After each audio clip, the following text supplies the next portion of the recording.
오늘 만군의 여호와라는 제목으로 말씀을 함께 나눌 텐데, 오늘 만군의 하나님, 만군의 여호와, 그 여호와를 더 깊이 경험하는 은혜가 있기를 주의 이름으로 축복합니다. 자, 오늘 24절에 보면 하나님은 자신을 가리켜서 만군의 여호와 그렇게 말씀해요. 만군이라고 하는 말이 뭐예요? 만군, 수많은 군대라 그런 뜻입니다. 수많은 군대. 그러니까 수많은 군대의 하나님. 그 하나님은 땅과 하늘 그리고 온 우주의 군대를 통치하시고 지휘하시는 여호와 하나님이라는 뜻이 바로 만군의 여호와라는 말입니다. 또 그뿐만 아니라 만군의 여호와는 하나님의 능력과 건세를 총칭하는 그런 특별한 호칭이 만군의 여호와입니다. 오늘 이 만군의 여호와 하나님이 우주 만물을 다스리고 통치하시는 온 땅의 온 군대의 총지휘관이 되시는 분이 바로 하나님이십니다. 그렇기 때문에 이 땅 지상의 어떤 군대도 이 하나님 만군의 여호와를 대항할 사람이 있을까요, 없을까요? 그런 군대는 이 땅에 존재하지 않습니다. 그런 하나님이 이스라엘 백성들을 어떻게 하셨는가 하면 이스라엘 백성들을 택하셨어요. 그리고 그 택한 백성들이 이제 자기의 군대로 삼으셔서 약속의 땅 가나안 땅을 정복하고 그 땅에 정착하도록 하나님이 은혜를 베풀어 주셨어요. 그랬으면 이 이스라엘 백성들이 가나안 땅에서 하나님을 잘 섬겨야 돼요, 안 섬겨야 돼요? 잘 섬겨야 돼요. 감사하면서 정말 하나님을 잘 섬겨야 하는데 이 이스라엘 백성들이 그 하나님의 은혜를 잊어버리고 우상을 섬기는데 전념을 하게 돼요. 그래서 점점 하나님을 잊어버리고 멀리하고 우상을 섬기는데 매진해요. 그래서 하나님이 때마다 많은 선지자들을 보내서 이스라엘 백성들을 책망하기도 하고 때로는 징계하기도 하셨어요.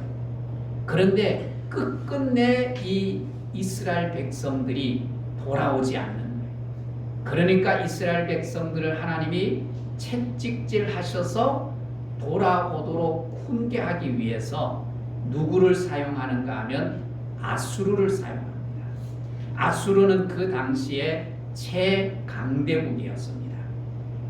그 아수르를 하나님이 사용하셔서 이스라엘 백성들을 돌아오도록 회개하도록 막대기로 사용하신 거예요. 이것을 보면 하나님은 온 우주의 역사를 움직이실 뿐만 아니라 온 세상을 통치하시는 분이 누구신가를 명확하게 우리에게 보여주고 있습니다. 자, 오늘 이사야 10장 5절을 보시면 아수르 사람은 화 있을진저 그는 내 진노의 막대기요 그 손에 몽둥이는 내 분노라 했어요. 아수르를 하나님이 뭐로 사용하셨다고요? 막대기와 몽둥이로 이스라엘을 훈계하는데 교훈하는데 사용하셨다는 것입니다. 그런데 이 아수르는 교만하여서 하나님의 뜻을 벗어나게 되는 거예요. 하나님의 의도를 벗어나서 이제는 자기들의 욕망을 이 정복하고자 하는 욕망을 품고 이스라엘뿐만 아니라 주위의 여러 나라들을 멸절시키면서 그 나라들을 다스리려고 해요. 그래서 하나님이 이 아수르를 어떻게 하시는가 하면 징계하십니다. 이사야 10장 6절에 보면 6절 7절에 보면 내가 그를 보내어 경건하지 아니한 나라를 치게 하며 내가 그에게 명령한 나를 노하게 한 백성을 쳐서 탈취하며. 그래서 경건하지 않는 나라, 하나님을 노하게 하는 나라가 누구예요? 이스라엘 백성들을 하나님이 아수르를 들어서 그들을 치게 하셨다. 그러는데 그들이 그 한계를 뛰어넘어서 어떤가 하면 그 뜻을 이같지 아니하며 그의 마음의 생각도 이같지 아니하고 다만 그의 마음이 허다한 나라를 파괴하며 멸절하려 하는도다. 그랬어요. 하나님이 이스라엘만 다스리기를 원하는데 다른 나라까지도 침략을 해서 다른 나라를 다 집어삼키는 거예요. 그래서 하나님의 자신의 뜻과 상반되게 행동을 하는 아수르를 어떻게 해요? 경건한 이스라엘을 이제 경고하시기 위해서 막대기로 사용했는데 그 막대기가 교만하여서 주인인 줄 착각하는 거예요. 주인 노릇을 하는 거예요. 그래서 하나님이 뭐라고 말씀을 하는가 하면 그들을 심판하시겠다고 말씀해요. 이사야 10장 15절에 보면 도끼가 어찌 찍는 자에게 스스로 자랑하겠으며 톱이 어찌 켜는 자에게 스스로 큰 채 하겠느냐. 이는 막대기가 자기를 드는 자를 움직이려 하며 몽둥이가 나무 아닌 사람을 들려 함과 같음이로다. 하나님이 얼마나 적절하게 예화를 드시는지. 톱 그리고 이 도끼는 스스로 나무를 베거나 찍을 수 있어요? 없어요? 스스로 할 수 없어요. 주인이 그것을 가지고 나무를 베고 나무를 찍는 도구에 불과한 것이지 자기 스스로 할 수 있는 게 없어요.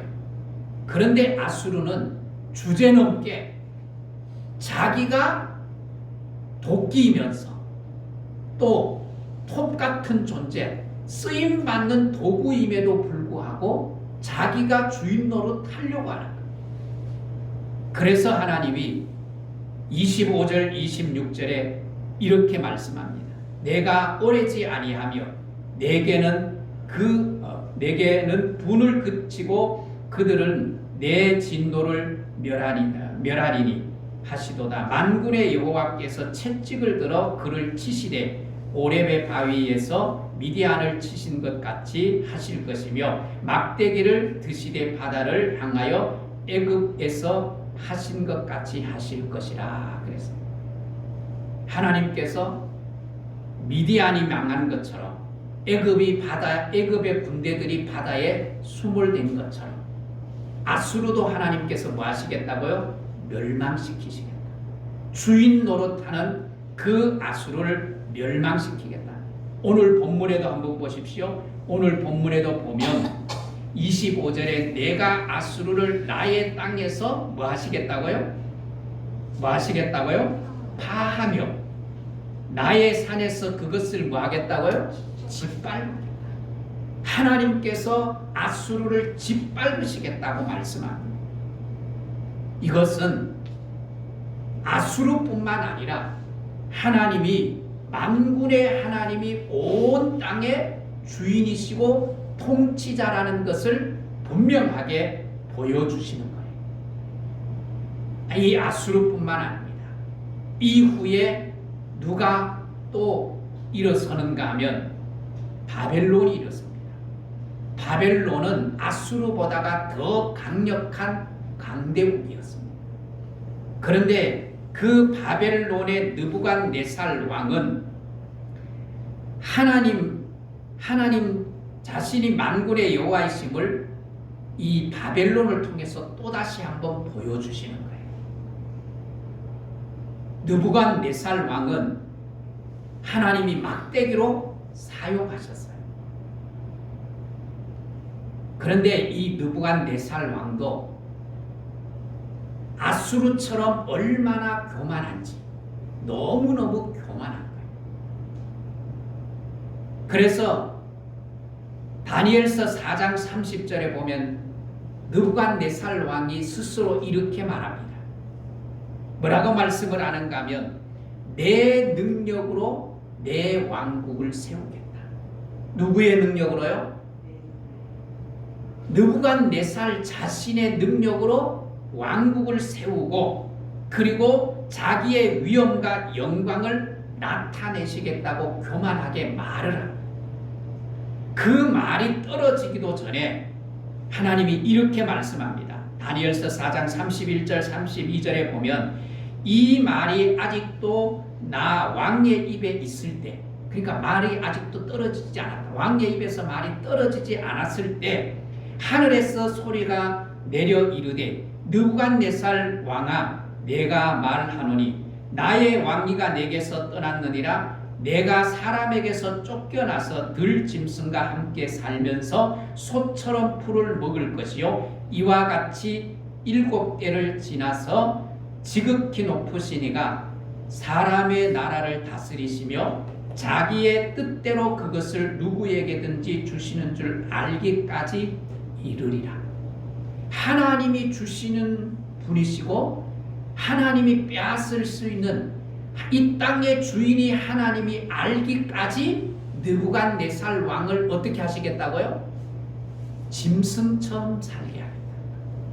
짐승처럼. 그것도 몇 년요? 7때 7년 동안 그렇게 하시겠다고 말씀합니다. 그리고 4장 33절에 보면 실제로 느부갓네살 왕이 소처럼 되어버립니다. 이것을 성경학자들은 느부갓네살 왕의 병은 정신분열 환자로 추측을 합니다. 정신분열증 환자가 제대로 자신의 삶을 삽니까? 그렇게 살지 못하잖아요. 천하를 호령하던 느부갓네살 왕이 사람이 아닌 뭐처럼 살아가는 거예요? 짐승처럼 살아가는 거예요. 이것을 통해서 우주의 주인이 누구신지, 우주의 통치자가 누구신지를 분명히 보여줍니다. 아무리 강대국의 왕이라 할지라도 우주를 통치하시는 분은, 나라를 통치하시는 분은 느부갓네살 왕이 아니라 만군의 누구라고요? 여호와 하나님이고 그 하나님이 주인이시고 그 하나님이 통치자이심을 분명하게 보여주시는 거예요. 여러분, 사람은 누구나 다 이 교만의 본성을 가지고 있어요. 아담과 하와가 교만의 본성이 있어서 누구처럼 되려고 하나님이 금하신 선악과를 따먹어요? 하나님처럼 되려고. 하나님처럼 되려고 선악과를 따먹은 거예요. 그게 교만의 본성이에요. 이 교만의 본성은 아담과 하와에게만 있는 것이 아니라 우리 모두에게 있는 거예요. 여러분 실제로 한번 보십시오. 내가 남보다가 공부를 더 하든지 아니면 돈을 남보다가 더 잘 벌든지 아니면 인물이 남보다가 뛰어났든지 아니면 돈이 많든지 뭔가 남보다가 한 가지라도 더 뛰어난 것이 있으면 사람은 그 자체로 뭐예요? 교만해집니다. 교만해집니다. 이게 우리의 인생이에요. 그런데 하나님은 그 교만한 자를 뭐 하신다? 물리치신다. 교만한 자를 하나님이 물리치신다고 말합니다. 그래서 여러분 우리가 늘 조심하고 유의해야 될 것이 뭔가 하면 내게서 교만의 징조가 보이면 어떻게 해야 될까요? 속히 하나님 앞에 엎드리는 게 진노를 피하는 유일한 방법이에요. 하나님, 내가 교만했어. 사실은요, 이 교만은 인간이 가지고 있는 본성이에요. 이 교만의 모습들이요, 전부 다 어디서 나타나는가 하면 우리의 삶 전체에서 나타나요. 가정에서, 남편과 부부 사이에, 또 부모가 자녀를 양육하는 곳에서 이 교만의 모습들은 다양한 방법으로 나타납니다. 느부갓네살 왕은 하나님이 말씀하신 대로 7년 동안 뭐예요? 소처럼 살아가요. 짐승처럼 살아가요. 그래서 하나님이 7대를 지난 7년이 지난 이후에 느부갓네살 왕이 제정신이 돌아와요. 제정신이 돌아와서 하나님 앞에 회개하고 하나님이 주인이심을, 그리고 하나님이 영광을 받으셔야 될 분임을, 그리고 온 우주의 주권자이심을 느부갓네살 왕이 인정을 합니다. 그것이 다니엘서 4장 34절에서 35절에 있습니다. 온 우주의 주인이 만군의 여호와이심을 깨닫고 느부갓네살 왕이 하나님 앞에 엎드려 하나님의 은혜를 구합니다. 그 하나님의 은혜를 구할 때 하나님께서 이 느부갓네살 왕의 나라를 다시 회복하게 만들어주세요.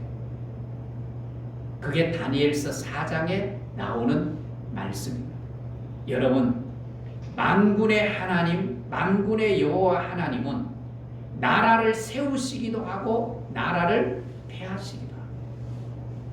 하나님, 만군의 하나님은 임금을 세우기도 하고 임금을 폐하시기도 합니다.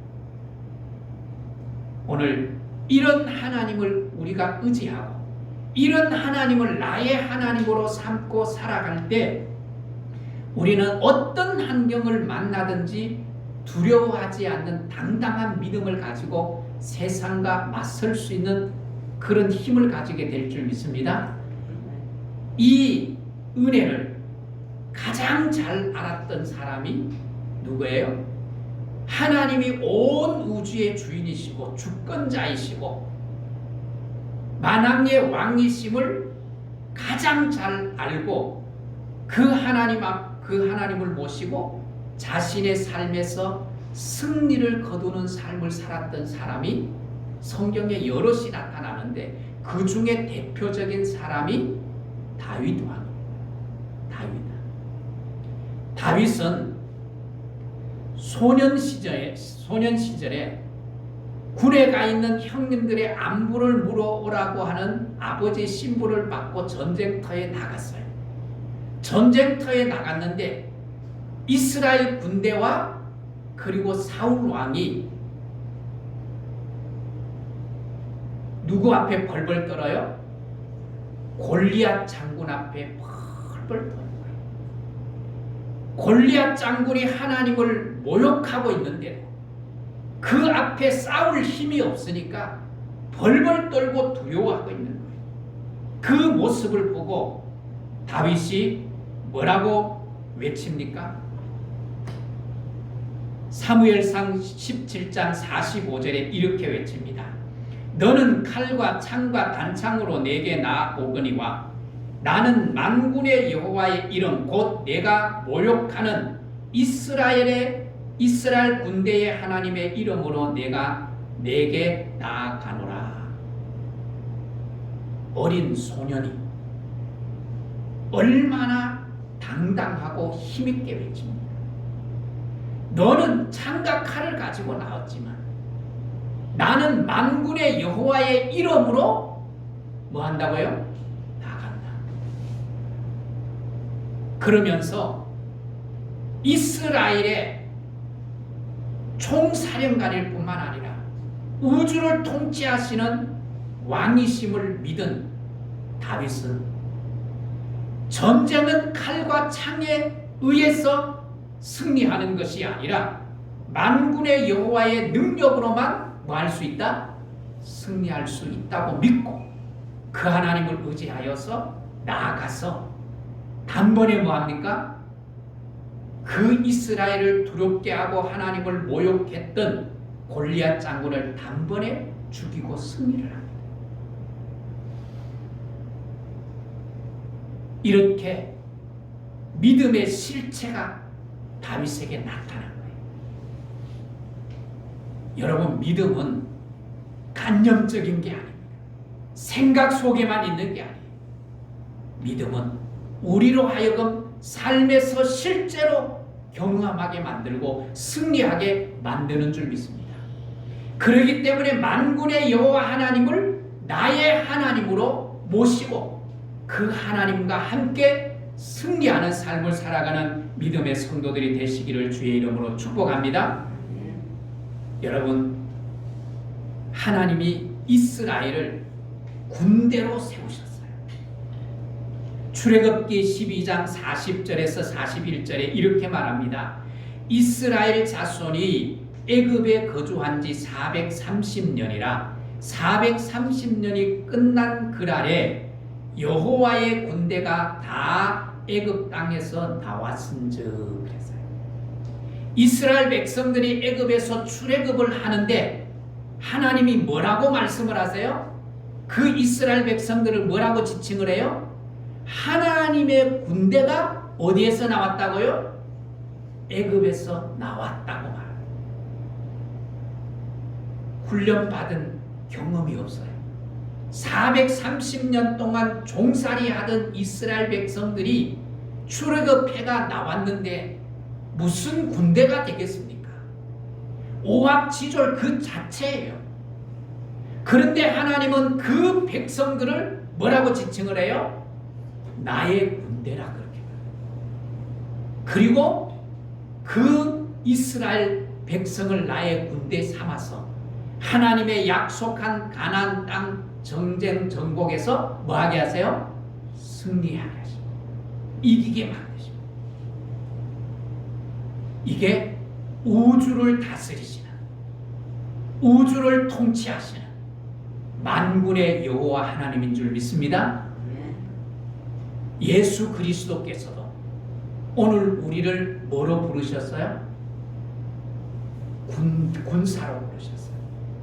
군사로 부르셨어요. 디모데후서 2장 3절 4절에 너는 그리스도의 좋은 병사로 나와 함께 고난을 받으라. 이는 병사로 모집하는 자를 기쁘게 하려 함이라 그랬습니다.